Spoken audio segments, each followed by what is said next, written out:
Hello everyone, how are you? Hello, Hello, ma'am. ma'am. We are Fine, fine. ma'am. And What we are about fine. you? What Ma'am, we about are you? fine, ma'am. And what about you? Also fine. And आज की class में क्या करने वाले हैं हम लोग? आज की क्लास में हम सभी लोगों ने जो चैप्टर पढ़ा था अबाउट वाटर एंड बहुत सारी मैडम वॉइस क्लियर नहीं आ रही। उसमें बहुत सारी चीजें पढ़ी थी। यस बेटा। ओके, तो हमने जो चैप्टर पढ़ा था अपना चैप्टर नंबर 5 अबाउट वाटर, तो उससे रिलेटेड हम सभी को एक्सरसाइज डिस्कस करनी है जिसमें हमने बहुत सारी चीजें पढ़ी थी। Tide, waves and ocean currents, तो सभी टॉपिक साइज दी हुई है हमें, आज हमें वो डिस्कस करनी है। Anybody have any doubt? No, ma'am. No, ma'am. No, ma'am.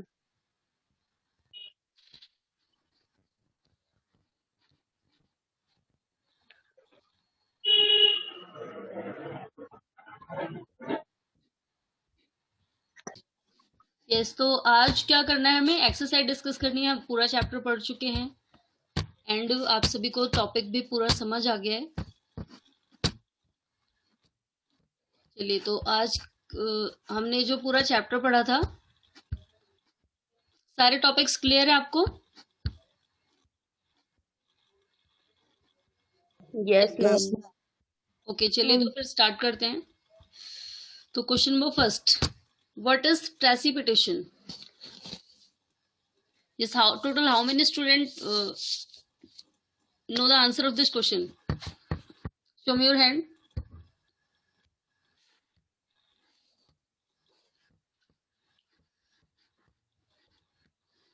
Yes Prachi, now you tell बेटा।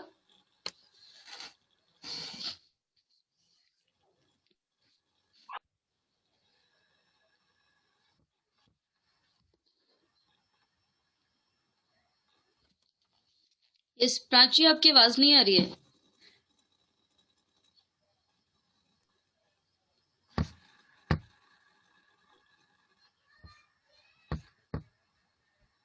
Yes Muskan, now you tell. Ma'am, the process in which water come down in the form of hail, storm, and snow, then in the process of condensation, then this process is called precipitation. Yes, very good. तो देखिए क्या होता है, water cycle में जो सबसे and process होती है, when the water comes in the form of water, hailstorm, या फिर किसी और फॉर्म में अगर पानी आता है हमारे अर्थ सरफेस पे, तो that is called the precipitation. तो प्रेसिपिटेशन की मीनिंग क्या होती है? वर्षण। तो बारिश किसी भी फॉर्म में हो सकती है, वो किसी हिली एरिया में, हिल स्टेशन में वो बर्फ के रूप में गिरती है, या फिर कहीं स्नोफॉल होता है, तो ये किसी भी फॉर्म में आ सकती है। चलिए, तो नेक्स्ट क्वेश्चन है हमारा, what is water cycle? Yes Gaurav, now you tell बेटा। Yes, ma'am. When the process by which continuously changes its atmosphere and land is known as the water cycle. Very good. तो water cycle क्या है? जब हमारा जो पानी है वो सर्कुलर फॉर्म में चलता रहता है, दैट मीन्स पहले एवोपरेशन हुआ, उसके बाद कंडेंसेशन होता है, उसके बाद फिर से प्रेसिपिटेशन हो जाता है, एंड एट द लास्ट फिर से वाटर कहाँ आ जाता है? वाटर बॉडीज में, जो प्रेसिपिटेशन के बाद फिर से पानी मिल जाता है, एंड फिर वही साइकिल चलती रहती है। तो हमें स्टार्टिंग में दिया ही था चैप्टर में, वाटर साइकिल क्या है, Yes, ma'am. एंड ये टॉपिक तो हम पिछली कई क्लासेस से पढ़ते भी आ रहे हैं। वाटर साइकिल कर लेंगे सभी? Yes, ma'am. यस, ये पूरा Yes, ma'am. में जो फॉर्म में चलता रहता है water, that is water cycle. The process by which water continually changes its form and circulates between ocean, atmosphere and land is known as the water cycle। तो ये यहाँ पर बहुत अच्छी डेफिनेशन दी हुई है कि वह प्रक्रम जिसमें पानी लगातार अपनी फॉर्म को, अपने रूप को बदलते हुए एक सर्कुलर फॉर्म में चलता रहता है, कभी सागर की, कभी महासागरों में, कभी हमारे एटमॉस्फेयर में, एंड उसके बाद कहाँ आ जाता है? एट द लास्ट जमीन पे। तो इसे हम क्या कहते हैं? Water cycle. चलिए, तो अब आते हैं क्वेश्चन नंबर 3 पे। यस, क्वेश्चन नंबर 3 क्या है हमारा? What are the factors affecting the height of the waves? तो हमारी ओशन में या सी में जो वेव्स उठती हैं उनकी हाइट को कौन अफेक्ट करता है, कौन प्रभाव डालता है उनपे? Yes, Abhishek, now you tell. Yes, ma'am. When the factor affecting the height of the wave are that speed of the wind, earthquake, volcano eruption and underwater landslide. Yes, तो देखिए कौन कौन सी चीजें हैं. यस, और कौन बताएगा अब इसका answer? Khushi, now you tell. What are the factors that affecting the height of the waves?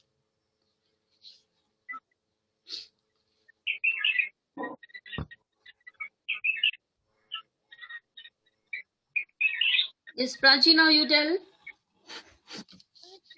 When the three factors affecting the height of wave: first, speed of wind, duration of wind, distance the wind blow over water. Yes, Muskan, now you tell. Ma'am, the factors affecting the height of the waves are earthquake, volcanic eruption, and underground landslide. Yes, तो देखिए अभी हम आते हैं waves वाले topic पे. कौन कौन सी चीजें हैं जो वेव्स को इफेक्ट करती हैं, उसकी हाइट को, sorry.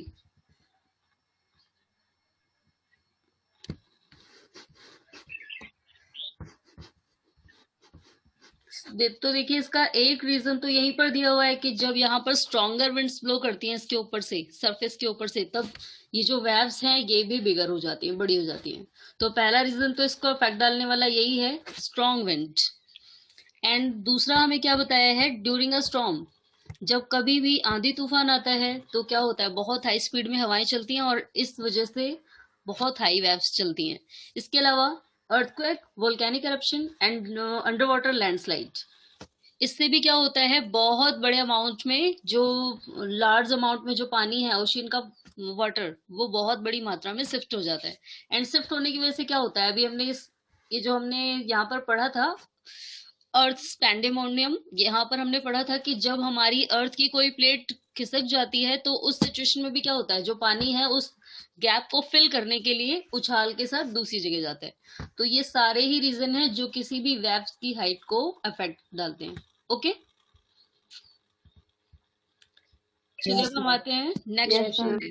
Question number 4. Which factors affect the movement of ocean water?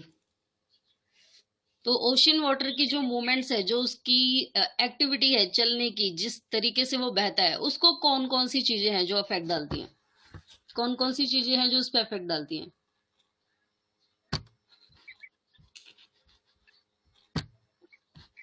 Yes, who tell the answer of this question?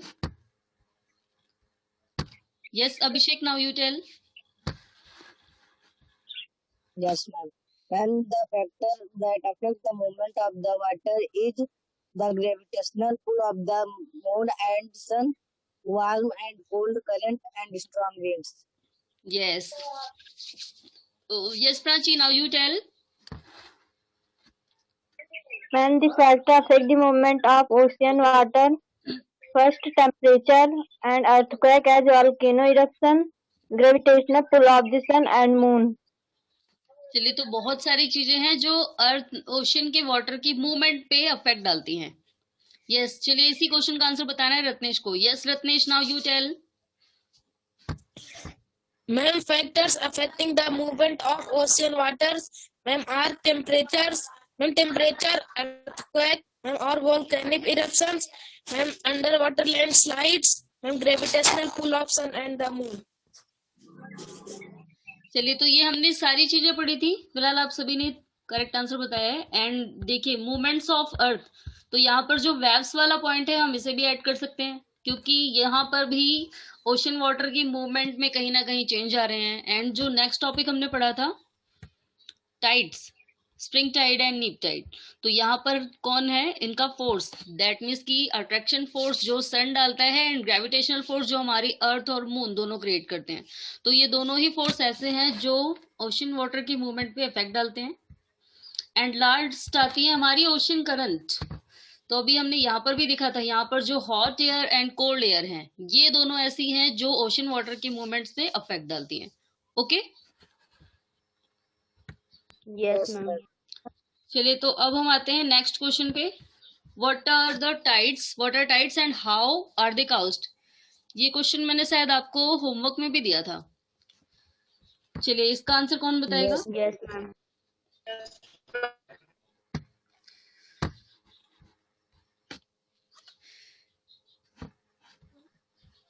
Yes, Prachi, now you tell.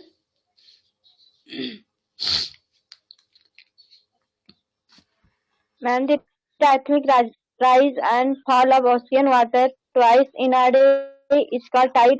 The strong gravitational pull exerted by the sun and the moon in the surface of the earth causes the tide.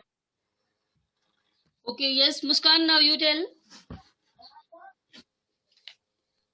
Ma'am, the rhythmic rise and fall of ocean water twice in a day called tide. It is caused by the gravitational pull of moon and the sun. Yes very good. तो देखिए tides क्या है, जो दिन में 2 बार continue, ये इनका एक टाइम बना हुआ है, ये टाइम से ही उठती और गिरती हैं, तो दैट इज कॉल्ड टाइड। ये राइज अप होता है यहाँ पर वाटर एंड फिर क्या हो जाता है, फॉल हो जाता है, गिर जाता है। और ऐसा क्यों होता है? Due to the gravitational force exerted by the sun and the moon on the earth surface. तो इन्हीं की वजह से टाइड्स आती हैं। एंड ये भी हमने पढ़ा है, ये किसकी वजह से होता है? ग्रेविटेशनल फोर्स की वजह से। ओके Yes, चलिए, ma'am. तो अब है नेक्स्ट क्वेश्चन हमारा, what are ocean current? Ocean current क्या है? फिलहाल ये सबसे छोटा आंसर है यहाँ पर। Yes Ratnesh, now you tell. Ma'am, ocean currents are the streams of water which flowing constantly on the ocean surface in definite directions. Yes very good. Yes Gaurav, now you tell, what are the ocean current? Yes, ma'am. Ma'am, ocean currents are streams of water flowing constantly in different directions. Yes very good. तो चलिए फिलहाल ये सारे exercise के questions आप लोग कर ही लेंगे। अब फिलहाल ज्योग्राफी इसीलिए ज्यादा बेस्ट है क्योंकि इसके क्वेश्चन जो है बिल्कुल टॉपिक से पूछे जाते हैं, हिस्ट्री की तरह बोरिंग नहीं है, पजल करने वाले। चलिए, तो अब आते हैं हम नेक्स्ट क्वेश्चन पे, गिव रीजन। तो फर्स्ट है, ओशन वाटर इज साल्टी। समुद्र का पानी नमकीन क्यों है? इसका रीजन कौन देगा? What was the reason behind it? समुद्र का पानी, ओशन, महासागरों का पानी साल्टी क्यों है और नदियों का पानी मीठा क्यों होता है, पीने लायक क्यों होता है? चलिए, इसका रीजन देना है। Yes Abhishek, now you tell. Yes, madam. Ocean water is salty because a large amount of the dissolved salt in it. Yes. Okay, Prachi, now you tell, what is your opinion about this topic, about this statement? Ma'am, the ocean water is salty because it contains large amount of dissolved salt. Most of the salt is sodium chloride or the common table salt that we eat. Okay, yes, Muskan, now you tell. Ma'am, ocean water is salty because most part of it is covered by the salt. Okay चलिए, तो अभी इसका जो complete answer है वो अभी तक किसी ने नहीं बताया। यस, और कोई बताएगा इसका आंसर? नो। तो बेटा इसका सबसे जो बेस्ट रीजन है, सबसे कहते हैं स्ट्रॉन्ग एकदम रीजन, तगड़ा वाला कारण, वो ये है कि वहां पर कोई प्लांट नहीं है। तो क्योंकि जहां पर प्लांट होते हैं वो क्या करते हैं, उनकी जो रूट्स होती हैं वो जमीन से या फिर लैंड से न्यूट्रिएंट्स एंड वाटर, आप सभी को पता है, उनकी रूट्स जो है वो ऑब्जर्व करती हैं एंड उसमें वो मिनरल्स सबसे ज्यादा ऑब्जर्व करती है। उस मिनरल्स में क्या होते हैं, जितना भी सॉल्ट रहता है वो सारा ही उनकी रूट्स ऑब्जर्व कर लेती हैं। लेकिन अगर हम समुद्र या फिर महासागरों में देखें तो ऐसा कोई भी नहीं है वहां पर जो वहां के सॉल्ट को ऑब्जर्व कर ले, वहां के मिनरल्स को। तो सबसे पहले तो यही रीजन है। दूसरा और क्या रीजन है, आपको पता है कि जहां भी ओशन है उसके नीचे का जो सरफेस है, तो उस सरफेस पे हमने फिलहाल ज्योग्राफी में सेकंड चैप्टर पढ़ा था, फॉर्मेशन ऑफ रॉक, याद होगा आप सभी को? Yes, ma'am. याद है ना? तो यहाँ पर होता है फॉर्मेशन ऑफ रॉक, जो हमने पढ़ा था, यानी कि जो हमारी अर्थ है वो नीचे लगातार गर्म होती रहती है एंड कभी कभार वोल्केनिक एरप्शन आता है एंड वोल्केनिक एरप्शन आने के बाद क्या होता है, वो जितना भी मैग्मा, लावा जो भी होता है वो सारा ही निकल करके अर्थ सरफेस पे आ जाता है। लेकिन अगर ऐसा कभी ओशियन लेवल पे हुआ या फिर सी लेवल पे हुआ, उनके नीचे सरफेस पे हुआ, तो वो लावा एंड मैग्मा निकल करके जमीन पे बाहर नहीं आएगा, पानी में ही रह जाएगा, और हम में से ऐसा कोई भी नहीं है जो उसे जा करके बाहर निकाल सके। तो उस फॉर्म में जो निकला है लावा या मैग्मा, वो भी बहुत, उसमें भी बहुत ज्यादा साल्ट होता है, बहुत मिनरल्स होते हैं।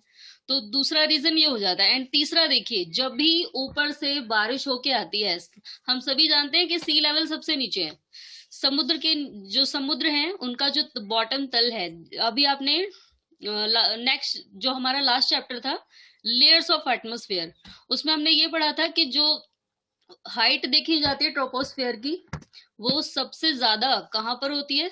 सी लेवल पे, यानी कि सबसे जो नीचे का तल है वो है सी लेवल पे। ओके, तो ट्रोपोस्फेयर की ऊंचाई अगर हम Yes, समुद्र लेवल समुद्र से देखें तो उसकी हाइट ज्यादा है, एंड अगर चले जाए लैंड एरिया पे, प्लेन्स एरिया पे, तो वहां से ट्रोपोस्फेयर की लेंथ कम हो जाती है। यानी कि जो ये हमारा जो सी लेवल है वो क्या है? सबसे नीचे। तो यानी कि जब भी बारिश आएगी तो सब पानी जो है वो लास्ट में बहने के बाद सबसे लास्ट में जाके समुद्र में ही मिलेगा।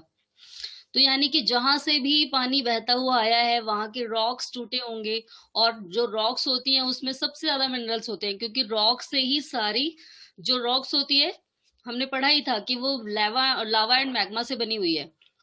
तो जो भी रॉक्स टूटते फूटते हुए आती है, लुढ़कते हुए, लहराते हुए, जो भी, या तो विंड के थ्रू या वाटर के थ्रू, तो वो एट द लास्ट कहाँ आके मिल जाती हैं? सारी ही सी में। और इन रॉक्स के मिलने से भी वो पानी नमकीन हो जाता है। तो देखिए कितने सारे रीजन है समुद्र के पानी को नमकीन बनाने के। Okay, yes, ma'am. Yes ma'am. चलिए, तो इन्हीं सब रीजन से क्या होता है, ये जो ओशियन वाटर है ये बहुत ही सैलाइन होता है, सबसे ज्यादा सॉल्टी होता है। ओके, एंड नदियों का पानी क्या होता है? देखिए हमने देखा है जहां भी रिवर होती है उसके किनारे लोग खेती जरूर करते हैं, आबादी बसी होती है वहां पर लोग, और हमने ये भी पढ़ा है कि जहां भी रिवर बेसिन होते हैं वहां की जमीन खेती के लिए बहुत अच्छी होती है, और वहां पर बहुत सारे प्लांट उगा लेते हैं लोग, और इसी वजह से उनकी रूट्स जो है वो मिनरल वगैरह ऑब्जर्व कर लेती हैं आसपास का। और इन सारे कारणों से नदी का पानी तो मीठा रहता है, लेकिन हमारे जो सी है वहां पर कोई भी नहीं है प्लांट्स वगैरह जो कि इस मिनरल को ऑब्जर्व कर सके। तो इन सारे रीजन की वजह से जो ओशन वाटर है दैट इज वेरी सॉल्टी। चलिए, तो अब आते हैं हम नेक्स्ट ऑप्शन पे। The quality of water is deteriorating. अब पानी, अभी हमने जब चैप्टर स्टार्ट किया था तो हमने ये पढ़ा था कि जो पानी है वो लगातार कम होता जा रहा है, इसके अमाउंट में कमी आ रही है। तो क्या इसके क्या रीजन है?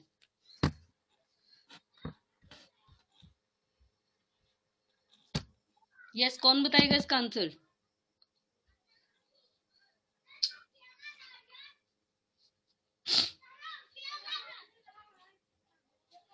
यस, किसी को नहीं मालूम? The quality of water is deteriorating, why? Yes Abhishek.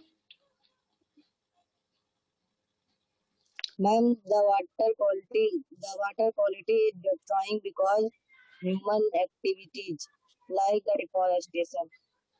Yes, और कोई भी रीजन है इसके पीछे?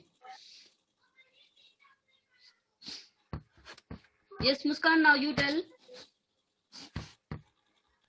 Ma'am, the quality of water is deteriorating because the people are day by day cutting the plants and they are throwing the garbage in the water, so water is polluted.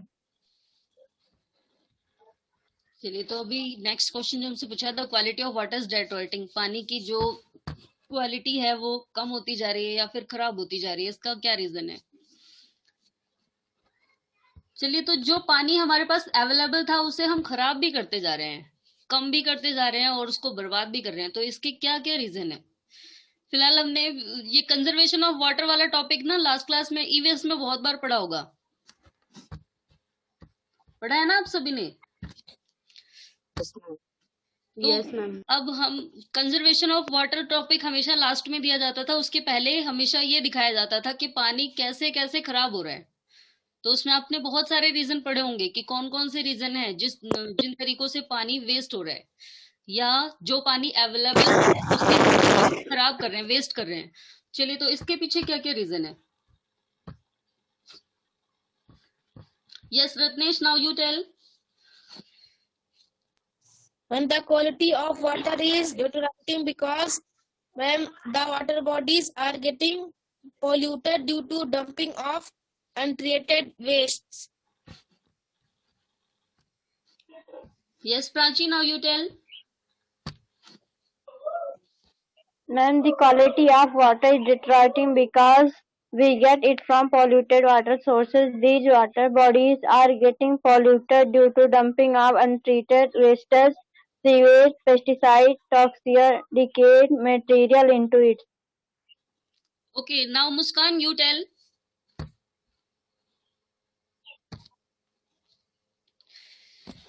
Ma'am, the quality of water is deteriorating because of the human activity. Humans are throwing garbages here and there, and they are wasting the water.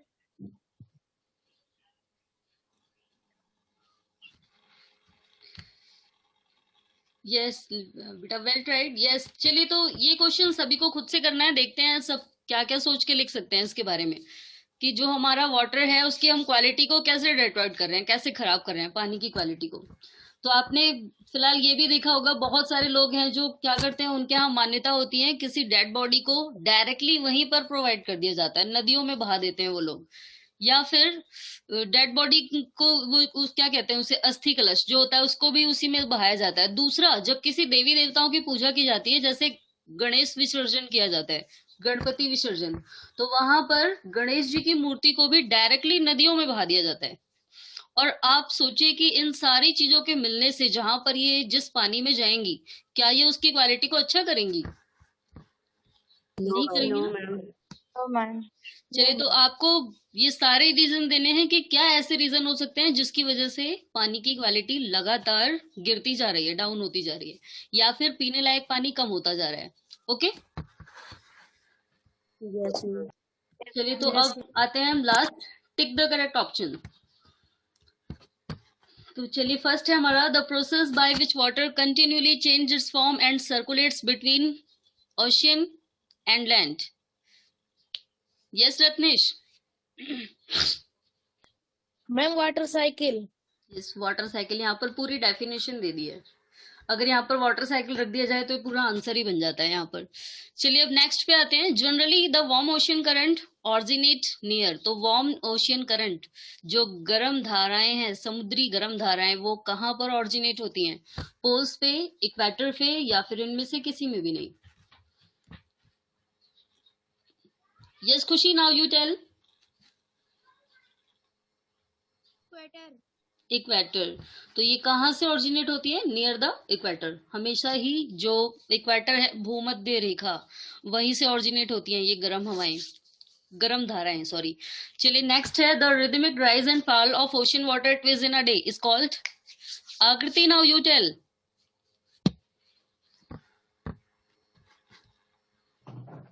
Ma'am, screen नहीं दिख रहा है। आपको starting से नहीं दिख रही थी, अब नहीं दिख रही है?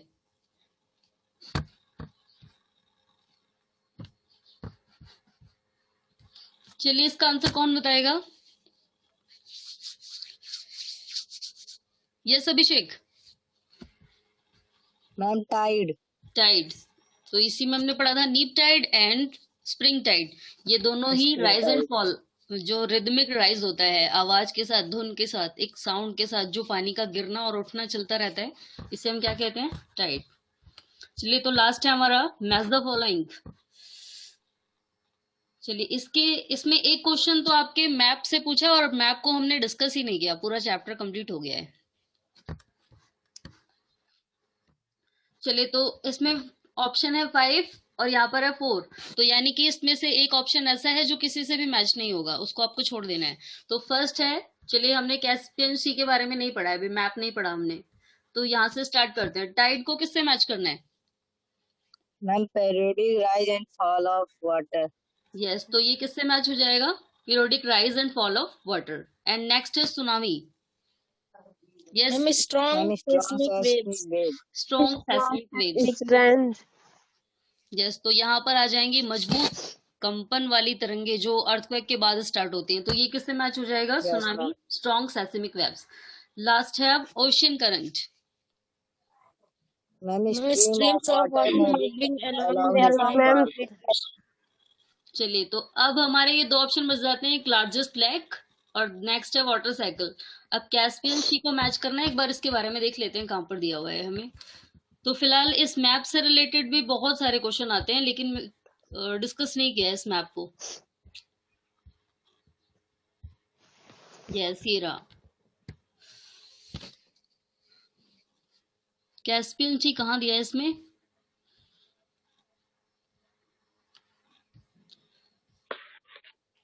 दिख ही नहीं रहा।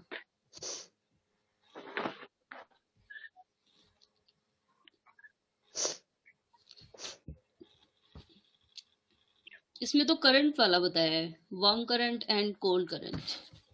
एक डायग्राम और होना चाहिए मैप वाला। यस, ये रहा। हाँ, इसमें बताया है।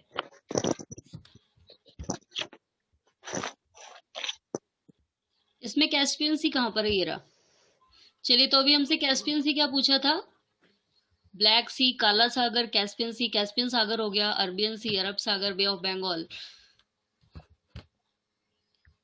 Tropic of Capricorn, salt lake, great bear, great slab.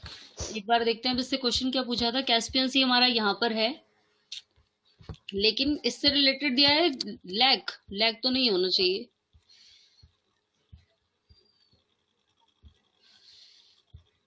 Largest lake होगा।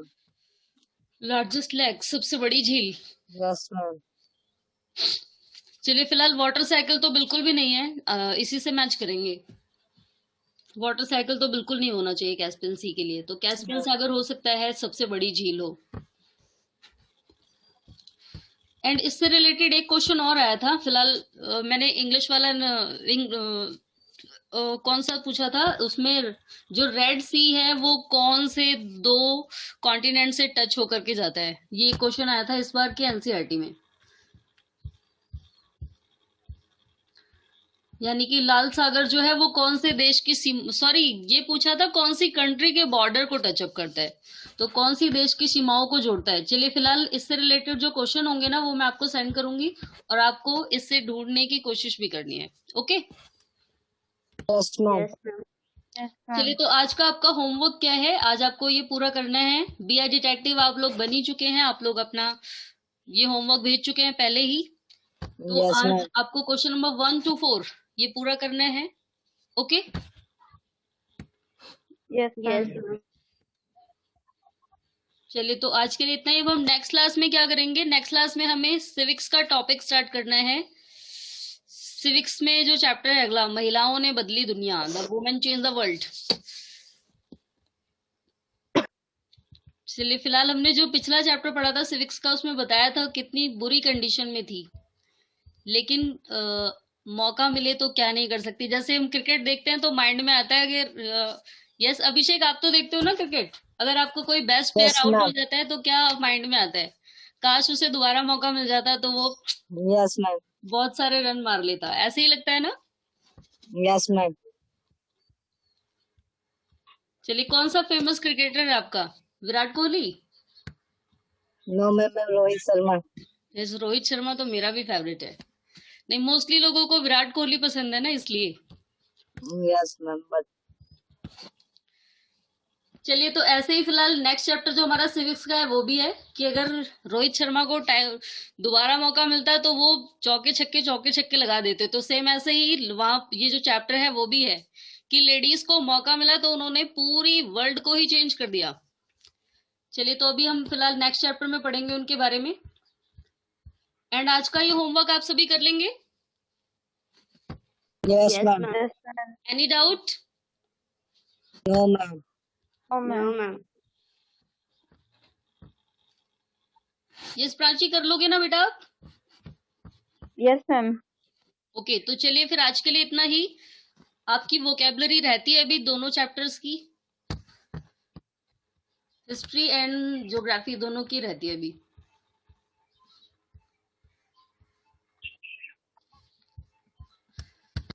चलिए, तो अभी फिलहाल आपको क्या करना है, वोकैबुलरी के लिए पेजेस छोड़ देने हैं।